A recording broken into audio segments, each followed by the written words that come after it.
खुशी के आंसू हैं, गम के आंसू हैं, किस चीज़ के आंसू ये हैं? मिले जुले आंसू हैं।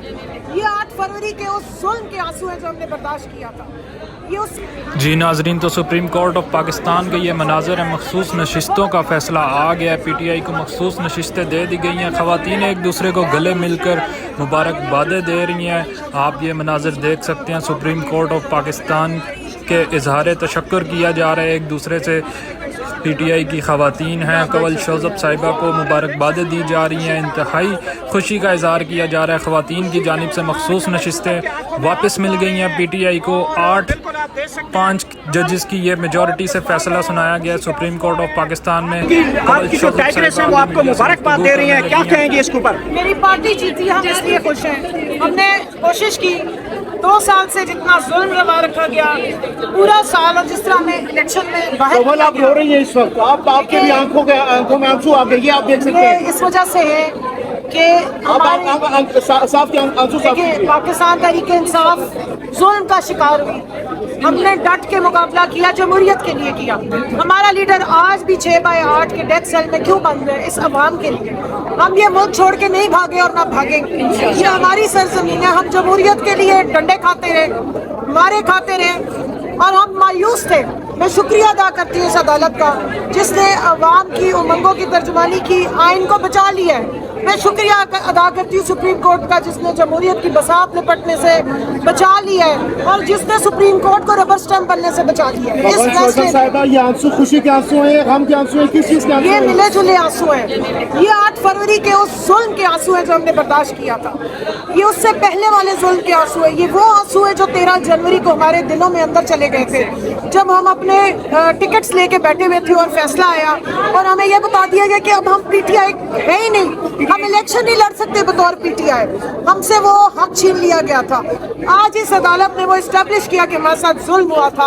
अब मैं इनसे डिमांड करती हूँ कि आपके पास हक, आपके पास ये इख्तियार है, आप इमरान खान की पटिशन को लगाएं। आप देखें कि इस इलेक्शन में हमारे साथ क्या क्या जुल्म हुआ, उससे पहले हमारे साथ क्या जुल्म हुआ, बतौर कैंडिडेट हमारे साथ क्या सलूक हुआ। हमारी इलेक्शन पटिशन लगी हुई है ट्रिब्यूनल्स में, हमारे हम जो केसेस लेके गए हैं। इनको अंदाजा नहीं है कि हमने ग्राउंड पे कौन सी फस्तायत बर्दाश्त की है। ठीक है, चाहे कंवल शोज़ब साहिबा, इस टाइम जैसे ही फैसला आया है मुस्लिम लीग नून की जानिब से और हुकूमती अहम अरकान की जानिब से सुप्रीम कोर्ट के ऊपर, जजेस के ऊपर इस वक्त ट्रोलिंग की जा रही है, क्या कहेंगे इसके ऊपर? ये उनका पुराना वतीरा है। आप ये शुक्र करें कि वो यहाँ हुंडे लेकर नहीं आ गए मारूफ करने। उनका पुराना वतीरा यही है। जजेस के आपको याद होगा, आज भी 12 तारीख है, 12 मई को जब इमरान खान साहब को इसी सुप्रीम कोर्ट ने बुलाया था, उस कस्टडी से, रेंजर्स की कस्टडी से या नैब की कस्टडी से, जब उनको अगवा किया गया था, तो 13 मई को और 14 मई को यहाँ पर रेड जोन के अंदर धरना भी दिया गया।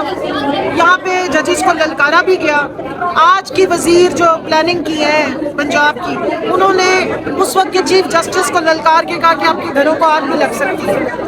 और हमारे जो मौलाना साहब, उन्होंने कहा कि 2-3 जजेस को मारना पड़े क्लींजिंग करने के लिए, तो वो भी ठीक है। तो ये तो इनकी पुरानी आदत है। अच्छा, जब इनकी मर्जी के फैसले या प्रेशर के बाद ना आए, जस्टिस कयूम ना इनको मिले, तो फिर ये सारे जजेस के जस्टिस अतर मिनल्ला दबंग खातून है।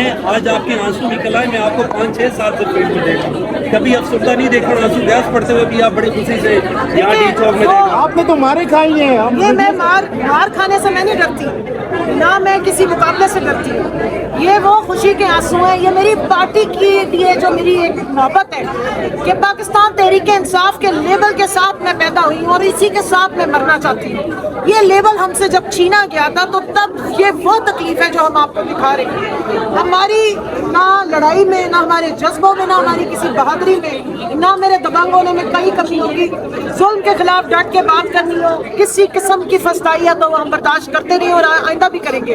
लेकिन जहाँ बात मेरे लीडर की आ जाती है, जहाँ उनकी इज्जत की आती है, मेरे कारकुनान के साथ क्या सलूक हुआ।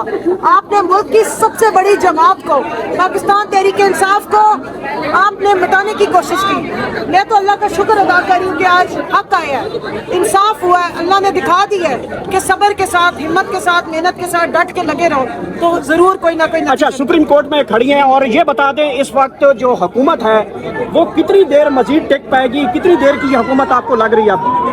ये जाली हुकूमत है, फॉर्म 47 की हुकूमत है। आज इस्टेब्लिश हो गया कि फॉर्म 47 और ये इलेक्शन किस तरीके से करवाया इलेक्शन कमीशन ने, आर्टिकल 17 की वायलेशन की है, फ्री एंड फेयर इलेक्शन करवाने में इलेक्शन कमीशन नाकाम रहा, ये बात वहाँ पे मेंशन हुई है। सो मैं डिमांड करती हूँ कि इमरान खान साहब की पटिशन को फिल फॉर लगाया जाए और इलेक्शन की फ्री एंड फेयर तहकीकात कराई जाए। और अगर आपको नजर आ रहा है कि फ्री एंड फेयर इलेक्शन नहीं हुए तो फिर बिस्मिल्लाह करें और करें दोबारा इलेक्शन। जो फैसला है उसमें जो ज्यादातर एतराज उठाया गया है वो चीफ इलेक्शन कमीशन के ऊपर उठाया गया है और इसमें चीफ इलेक्शन कमीशन की कोताही नजर आई है, बाइसनेस नजर आई है। क्या कहेंगी, उनको इस्तीफे का मुतालबा करेंगे या उनके खिलाफ कोई रिट पिटीशन दायर करेगा? देखिए, इलेक्शन कमीशन ऑफ पाकिस्तान है, इनको कभी पार्टी नहीं, चीफ इलेक्शन कमीशन पाकिस्तान, ये इनको पार्टी नहीं बनना चाहिए, ना चीफ इलेक्शन कमिश्नर को ना इलेक्शन कमीशन को। आपने इस पूरे इलेक्शन में देखा है, 13 जनवरी के फैसले की बात हुई ना, आपने देखा कि इलेक्शन कमीशन हमेशा हमारे खिलाफ पार्टी बना, हमेशा उन्होंने हमारे साथ ऐसा सलूक किया है कि कोई उनको ऐसा लगता है कोई पर्सनल हमसे खा रहा है। आप एक आईनी इदारा है, आपका काम है सबके साथ बराबरी का सलूक करना, इदारे पार्टी नहीं बनते। आप ये देखिए कि यहाँ पे पटिशन लेके इलेक्शन कमीशन आया, दुनिया में कोई आईनी इदारे ऐसे नहीं करते कि किसी जमात के अगेंस्ट पार्टी बन जाए। 13 जनवरी को जो फैसला आया था उसको पटिशन करने वाला इलेक्शन कमीशन था, एक इदारा लेकर आ गया पटिशन अगेंस्ट पॉलिटिकल पार्टी, ऐसा दुनिया में कहीं नहीं हो। तो आप होश के नाखून लें और इलेक्शन कमीशन पूरे की ओवरऑलिंग होने वाली है, इसको पार्टी से वापस इदारा बनाए। Thank you so much. जो ट्रिब्यूनल की हमारी पटिशन पड़ी है उसको भी फौरी तौर पे लगाया जाए और उस पर भी फौरी तौर पे इन्वेस्टिगेशन। इद्दत पे फैसला भी आने जा रहे हैं आज, क्या कहना चाहेंगे? मैं अपने जज साहिबान से कहूँगी कि इद्दत केस में फैसले महफूज ना करें, ख़वातीन की इज्जत को महफूज करें, जिसको बहुत पामाल किया गया इस इद्दत केस के नाम पे, जिसका इस्तेहसाल किया गया। और मैं अफसोस के साथ कहती हूँ कि पाकिस्तान की सिविल सोसाइटी, पाकिस्तान की NGO, पाकिस्तान की वो वुमेन राइट्स की चैम्पियन, औरत मार्च, मेरा जिस्म मेरी मर्जी वाली, सब या तो फौत हो गई हैं या फिर कोई बहुत अच्छे वाला मशरूब पी के सोई पड़ी है। किसी ने आके वहाँ पर एक दफ़ा भी खातून के लिए आवाज़ नहीं उठाई। ये मसला सिर्फ बुशरा बीबी का नहीं, ये पाकिस्तान की हर उस मजलूम औरत, हर उस बच्ची का मसला है जो गलत रिश्ते में चली जाए और अगर कहीं खुदा ले ले और अगर वो दोबारा अल्लाह के हुक्म के मुताबिक शादी कर ले तो पिछला उसका जो शौहर है वो उस पर तहमतें लगाने पहुँच जाएगा, उसके निकाह को जिना में बदल देगा, उसकी माहवारियों को आपके नेशनल TV पे बैठ के उछालेगा और मेडिकल बोर्ड बताएगा कि जी 6 साल बाद मेडिकल बोर्ड बनाओ। उस पागल आदमी के लिए अर्ज है और जो उसके पीछे उसको ये सारी बातें बता रहे हैं। कोई दुनिया की टेक्नोलॉजी आज तक ऐसी नहीं बनी कि वो खवातीन की माहवारी को डिटर्मिन कर सके, ये औरत को खुद बतानी पड़ती है। इसलिए याद रखें, जो अल्लाह का हुक्म होता है ना वही सुप्रीम हुक्म है, उसी में सबसे बड़ी हिकमत है। इसलिए अल्लाह ने औरत को ये इख्तियार दिया है कि वो अपनी गवाही खुद देगी।